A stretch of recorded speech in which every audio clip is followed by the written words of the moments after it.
So, regression after a board and train is quite common. I mean, often, and my clients, you all hear me say it all of the time, your dog will act the way that they did before they came to the board and train, the second they get through your front door, if you allow them. Dogs are what we call associative learners. So they learn to associate behaviors and just a way of being with a place and a person, an environment, all of that kind of stuff. So when your dog has a long history of acting a certain way at home, without you actively getting in the way of that and changing the way that your dog interacts with the environment and with you, your dog will just act as if they did not do a board and train. And that is completely normal. So everybody that goes through the board and train program goes home with homework. You're told exactly how to deal with the first few hours of going home. Take your dog to the toilet, put them in the crate, let them acclimatize, let yourself settle, then bring them out. But they must be on a long line or whatever management tool I've recommended for your particular dog. So the first few weeks are critical, obviously, when a dog goes home. And this is where things can go really wrong, which is why we offer so much support. And, we're always chatting on WhatsApp.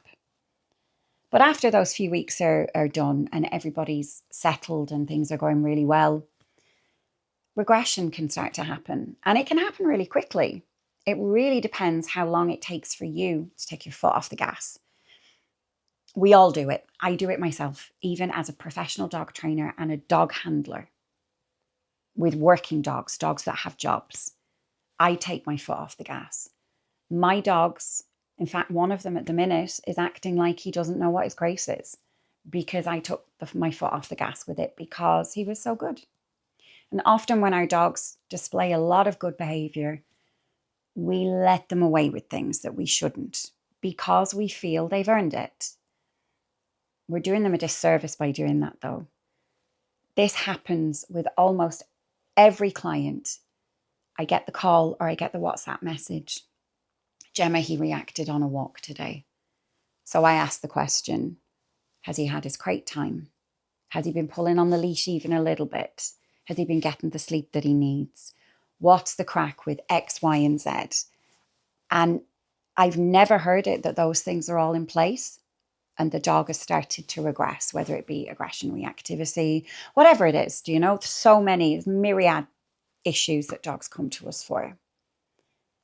Parents literally, without missing a beat, say, yeah, he was so good.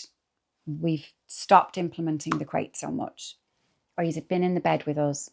Instead of just the twice a week, he's in with us maybe 6 times a week now. And yeah, he's getting a bit pushy. And sure, look, I mean, yeah, he's put on another kilo of weight. Do you know? Those things are responsible for regression. They can be responsible for aggression too, but they're responsible for regression. When you take your foot off the gas and you just let your dog go back to the way it was. And the simple fact is that you letting your dog away with things is actually you regressing. It's not really the dog, it's you. It's you that is regressing back to your old ways of living with your dog because it can be easier, of course. It's a well-worn pattern that is hard to break long term. Like anybody that starts a diet, does exercise, very few make it a part of their lives long term. But this is where you really do have to make it long term. Otherwise, your dog won't succeed. So you start to see even the tiniest little bit of the behavior that you brought your dog to us for coming back, even the tiniest bit.